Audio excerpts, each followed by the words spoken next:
सभी को राम राम। मैं ऋषिका आज आप लोग के सामने कहानी लेकर आई हूँ। कहानी का नाम है आलस्य त्यागें। एक शिष्य अपने गुरु का बहुत आदर सम्मान करता था। गुरु भी अपने इस शिष्य से बहुत स्नेह करते थे, लेकिन वह शिष्य आलसी था। आज के काम को कल के लिए छोड़ देता था। गुरुजी चिंतित रहने लगे कि उनका यह शिष्य जीवन संग्राम में पराजित ना हो जाए। उन्होंने मन ही मन अपने शिष्य के कल्याण के लिए एक योजना बनाई। एक दिन एक काले पत्थर का एक टुकड़ा शिष्य के हाथ में देते हुए गुरुजी ने कहा, मैं तुम्हें यह जादुई पत्थर का टुकड़ा 2 दिन के लिए देकर कहीं दूसरे गांव में जा रहा हूँ। जिस भी लोहे की वस्तु को तुम इससे स्पर्श करोगे वह स्वर्ण में परिवर्तित हो जाएगी। पर याद रहे कि दूसरे दिन सूर्यास्त के बाद मैं इससे तुम्हें वापस ले लूंगा।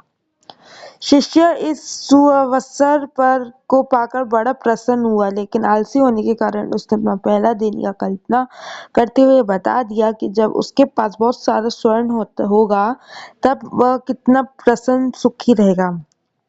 जब वह दूसरे दिन प्रातःकाल जागा, उसे अच्छी तरह से स्मरण था कि आज स्वर्ण पाने का दूसरा अंतिम दिन है। उसने मन में पक्का विचार किया कि आज वह गुरुजी के काले पत्थर का लाभ जरूर उठाएगा। उसने निश्चय किया कि वह बाजार से लोहे के बड़े बड़े सामान खरीद कर लाएगा और उन्हें स्वर्ण में परिवर्तित कर देगा।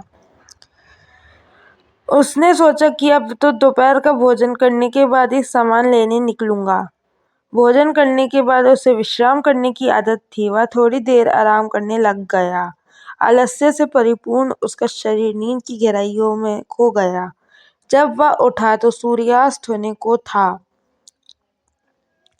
अब वह बाजार की तरफ भागने लगा, लेकिन रास्ते में ही उसे गुरुजी मिल गए। उनको देखते ही वह उनके चरणों पर गिरकर उस जादुई पत्थर को एक दिन और अपने पास रखने के लिए याचना करने लगा। लेकिन गुरुजी नहीं माने। उसे अपने आलस्य पर पछतावा होने लगा। वह समझ गया कि आलस्य उसके जीवन के लिए एक अभिशाप है। उसने प्रण किया कि अब वह कभी भी काम से जी नहीं चुराएगा, सभी काम समय पर पूरा करेगा। सीख: आलस्य मनुष्य का सबसे बड़ा शत्रु है। आप चाहे किसी भी समाज से हो, अगर आप अपने समाज के किसी उभरते हुए व्यक्तित्व से जलते हो या उसकी निंदा करते हो तो आप निश्चित रूप से उस समाज के लिए कलंक हो। जय जय श्री राम। जय हिंद। सदैव प्रसन्न रहिए। जो प्राप्त है वही पर्याप्त है। धन्यवाद। जय हो। सदा विजय हो।